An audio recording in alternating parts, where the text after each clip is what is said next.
क्या भूल गए बाबरी मस्जिद के शहादत के बाद होने वाली सरों और सीनों पे गोलियों को? बाबरी मस्जिद की शहादत के बाद के उस भयानक फिसादात में आया था कि ये किस्सा वो नहीं जो तुम किस्से खां से सुनो, मेरे फसाने गम को मेरी जुबान से सुनो। बड़ा मासूम है हमारा भाई, बहुत जल्दी भूल जाता है, बहुत जल्दी भूल जाता है। क्या भूल गए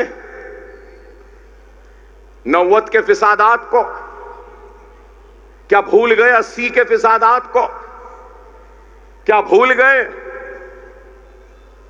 बाबरी मस्जिद के शहादत के बाद होने वाली सरों और सीनों पे गोलियों को? क्या भूल गए टाडा को? क्या भूल गए पोटा को? क्या भूल गए मकोका कानून को? हम सब कुछ भुला दिए। अरे आज ये मुल्क में क्या हो रहा है बताइए? आज अगर कुछ होता है तो आप देखते हैं 10 साल में क्या हुआ। लव जिहाद, घर वापसी, रामजादी या फिर हरामजादे, JSR के नारे, mob lynching, beef ban, beef के नाम पे लिंचिंग, ट्रिपल तलाक, फिर उसके बाद निशाना अगर क्या तो मुसलमानों के मसाजिद, मुसलमानों के शरीयत, निशाना अगर कुछ तो क्या कि किस तरीके से निसाब को बदल लें, तारीख को मस्क कर दें, मिटा दें। अगर कुछ है तो बुलडोजर है, बुलडोजर चले जाते हैं। CA NRC है और मुसलमानों का एनकाउंटर है, जुडिशियल कस्टडी में है, पुलिस कस्टडी में है।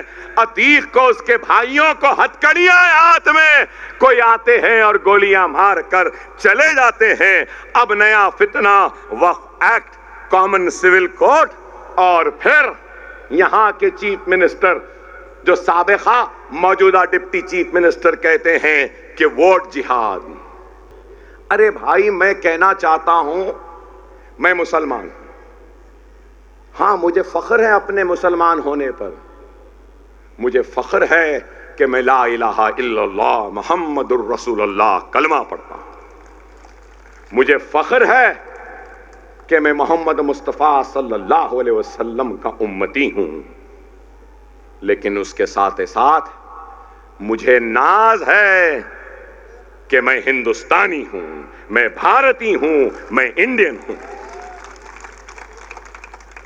ये मुल्क ना नरेंद्र मोदी की जागीर है, ना अकबर ओवैसी की जागीर है। ये मुल्क माथे पे तिलक लगाने वाले का जितना है, उतना ही ये मुल्क सर पे टोपी पहनने और सुन्नत पालने वाले का भी है। ये मुल्क सर पे पगड़ी बांधने वाले सिख का भी उतना ही है जितना मेरा है। ये मुल्क किसी की जागीर नहीं। मैं मुसलमान इस मुल्क का किराएदार नहीं हूं। मैं number 1, number 2, number 3, number 4 citizen नहीं हूं। मैं इस मुल्क का नंबर 1 सिटीजन हूं। नरेंद्र मोदी के बराबर का सिटीजन हूं, योगी आदित्यनाथ के बराबर का सिटीजन हूं। मैं 2 नंबर का नहीं हूं। हम किराएदार नहीं हैं।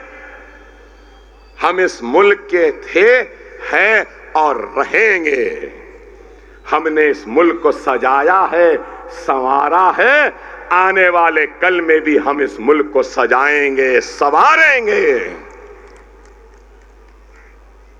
इस मुल्क की मिट्टी में हम मुसलमानों के खून की खुशबू भी मिलेगी। ये मुल्क हमारा है, मेरे ही आबा व अजदाद थे जिन्होंने इस मुल्क को सजाया, संवारा, और मेरे ही आबा व अजदाद ने इस मुल्क में रहना पसंद किया। जिनको जाना था चले गए, हमको नहीं जाना था क्योंकि हमको हमारी इस मिट्टी से मोहब्बत है। इस मिट्टी में हमारे आबा अजदाद का खून है, यहाँ की मिट्टी में हमारे आबा अजदाद की खबरें हैं, हमारे मतफन हैं। इस सरजमीन में ख्वाजा अजमेरी आराम कर रहे हैं, इस मिट्टी में यहाँ पे हाजी अली आराम कर रहे हैं, इसलिए हम इस मिट्टी को छोड़कर नहीं जाएंगे। ये थी हमारी, है हमारी, रहेगी हमारी। क्या मुल्क का मसला वोट जिहाद है?